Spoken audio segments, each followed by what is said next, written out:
Hi everyone, so today I am participating in what's called the Very Awesome Vlog Challenge, and it's hosted by Ivy Rose, and I heard about it from Abby from the Left-Handed Typist, so be sure to check out their vlogs. I will link them down below.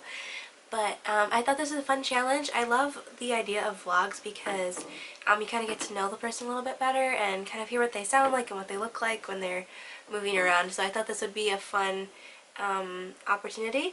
So here I am, and so I have 3 questions to answer, and I'm gonna grab a blanket because it's kind of cold, the windows are open, but okay. So the first question is, what is your favorite book? And I had a really hard time deciding, of course, because I read a lot so but I kind of like glanced over at my bookshelf, which isn't it pretty? I glanced over at my bookshelf and was kind of like, okay, what is on here that's my favorite? And automatically I was like, okay, duh, Freckles. So I, if you can see, I don't know if you can see like the stack right here, but these are all Gene Stratton Porter books, which I collect the old publishing of. And they were written like late 1800s, early 1900s, I think, in that time period. And my favorite, and the first one that I ever read of hers, is called Freckles, and it's about a young, well, he's a young man, but he was an orphan, and he just was discharged out of the orphanage because he's old enough to leave, and he went to get this job at a lumberjack, what's it called, a lumber camp or something like that, and he is missing his hand. He doesn't have a hand. It was cut off at the wrist. And so he doesn't really know his life story 100%, and he's kind of adopted by this really super nice lumber baron. His name's McLean, and it's just the story of his like emotional journey, but also like his life story kind of becomes unraveled, and it's a super awesome novel in and of itself. But Gene Stratton Porter was a naturalist, and so there's a lot of natural history, I think is what it's called. Correct me if I'm wrong, but natural history in the book. And so it takes place in the Limberlost Forest, which is a forest that's not quite around that much because it was all cut down for lumber, but it's in, I think, the northern part of Indiana.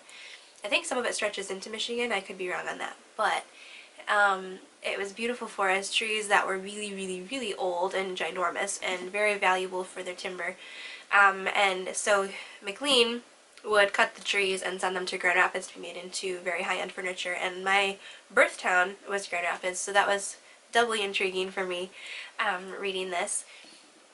So that was super cool, and I just love the story. So interweaved throughout it is all of this really awesome, you know, description of creation, and she's a Christian, so it comes from a very, but it's not preachy at all, but it comes from a very beautiful perspective of how unique and how beautiful and how amazing God's creation is. And so I really appreciated that aspect of the book. Again, she doesn't like outright say she's a Christian or anything, and like I said, it's not preachy, but it's just a very beautiful book. And I love all of her books. I think I have all but 2 or 3 left to find. But I collect like the old versions, and this one's super cool because it has like illustrations. I'm trying to remember if this is, look at, isn't that so cool?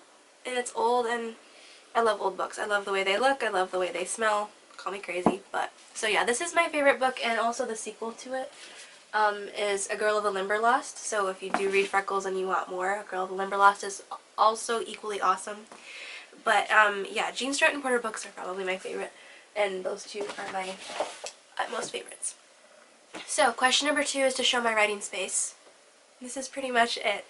I also write on my bed, which I'll show you really quick, is over here. Right there. I also curl up in bed and write there. That's probably the, hold on, I gotta fix the camera again. Wah! Okay. So yeah. So I also write over there in bed, but I also write here.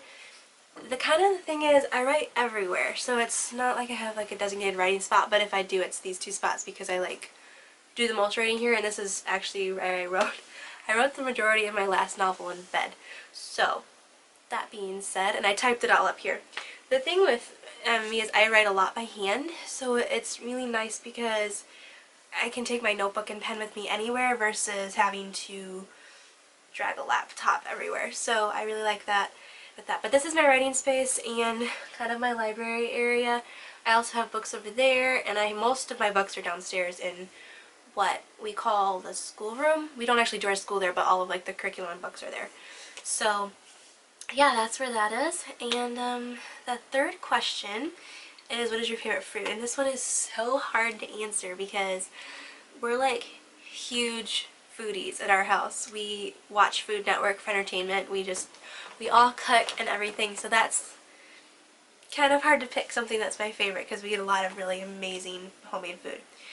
But if I had to pick one thing, it would probably be focaccia bread. Now focaccia bread is like a flat Italian bread. It's baked in, it's almost to the point of fried in olive oil because there's a lot of olive oil in the bottom of the pan when you bake it. And it gets all crunchy and oily yumminess, and it's got salt on top. So it's a slice of focaccia bread with goat cheese on top, and then homemade pesto, which, in case you don't know, is basil, pine nuts or almonds, olive oil, and Parmesan cheese blended together. So the focaccia bread, goat cheese, homemade pesto, very thinly sliced tomatoes, and then a sprinkle of Himalayan pink salt on top. And I know that sounds like super rich and whatever, but it is the best thing I think I've ever put in my mouth, ever. So that would probably be my favorite food, but I really like Italian food and Polish food. I'm part Polish and part Italian, so we eat a lot of that. I don't know, we eat a lot of really good food, but if I had to pick one meal that was my favorite, that would be it. So, well, that's the end of this vlog, and this was, I think she said August through October. This was a lot of fun. I'm really glad that I decided to do it, even though I have a little bit of a head cold right now. I'm glad I pushed through and did it anyway. So, yeah, check out Ivy Rose's description of, or introduction to the series, the Very Awesome Vlog Challenge. And if you would love to do it, that would be awesome. I'd love to see if you do it. Link in the comments below. I'd love to see it. So it was great to do this. Yeah, thank you so much for watching, and I'll see you next time. Bye.